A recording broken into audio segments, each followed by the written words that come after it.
here we are, no better place than out by the water to talk about the Abode Summit 76 series build. It's been an absolutely epic build. Let's go for a ride and check it out.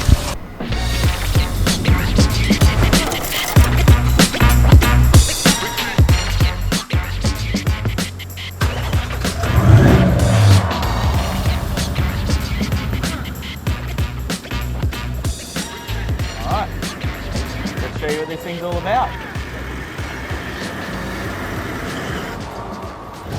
Alright, so here we are now in the big 76 Summit Series build.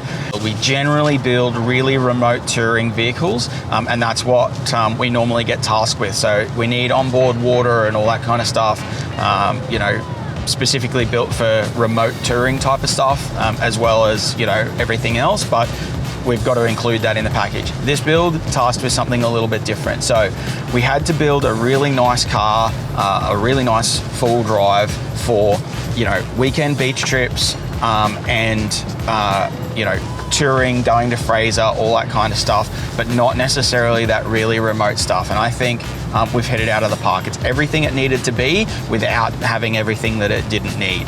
So, you know, a lot of usual suspects in this car to take it from being that really farm truck vehicle into something really nice and luxurious that a family can get in, sit in for 8 hours and, you know, drive to the northern beaches in Sydney, or, you know, head over to Fraser for a month or whatever, you know? So that's what we've done. That's what we've tried to achieve with this car, and I think the team's done an excellent job of knocking it out of the park. So let's talk about what that looks like. We've got the upgraded steering wheel with controls for stereo on the steering wheel, all Sandy Torp highlights. We've done Sandy Torp highlights around the aircon vents as well. We've also done a pair of red arc gauges. So we've got boost and EGT gauges, we've got a dual volt gauge. So this doesn't have a huge electrical system like you would normally see from us. It's got a nice, simple, basic, you know, red arc DC charger with a AGM battery in the engine bay. Nothing over the top. They don't need it. This car was built for a purpose and built for the family that it's going to, and that's what we've done. It does have full sound deadening. Again, you know, we're still talking about a truck that needs to cart a family around and do the things it needs to do, so sound deadening was a no-brainer. Also, stereo upgrades. The factory Toyota stuff, as we all know, is, you know, ordinary out of the gate, so we've really cranked it up and gone for a full Alpine system. We've got the Alpine Type R speakers in the front. We've done an Alpine 400 watt 4-channel digital amp under the seat.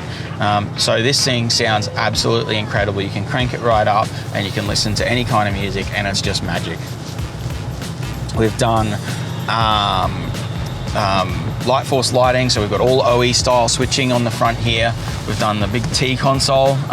You know, you can use this for all sorts of stuff, but I know when I'm traveling and I've got 3 kids, we basically store all of our, you know, a lot of our snacks and stuff up in there. So while we're traveling, the kids have got food at any given moment, because, you know, kids, they're gonna want food at any given moment. And I don't want to be stopping. I need to get the kilometers knocked out. So making sure that they're fed and watered is really important. Big center console as well in this one. So it's Department of Interior's center console. And we've, you know, it's got the really nice high armrest and big storage pockets underneath it as well. It just makes it super comfortable. The other couple of things that make this car super comfortable, the one stone armrest. These things are absolutely magic. I love them. Best bang for buck upgrade in my view that you could possibly do in a 70 series cruiser. It is the simplest upgrade to do, and it will make your life so much better.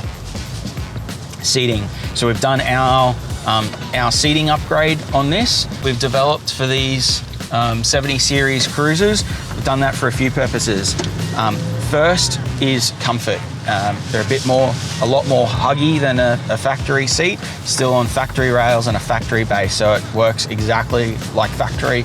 No mod plates required or anything like that to do this. The other thing is the big seats that generically a lot of guys are putting in means that they're so bulky and so big that it fills out the entire front of the car here gets very, very claustrophobic, and it also means that in the back seat, the kids have virtually no leg room left. Being that this is for a family, and we generally do build for a lot of families when we're doing a dual cab like this, they need the leg room. So we've kept the seat nice and slim, but given it all the comfort that it needs for you to sit in for a 6, 7, 10, 12 hour day that you might sit in the seat for. So that's why we've developed the seats that we have.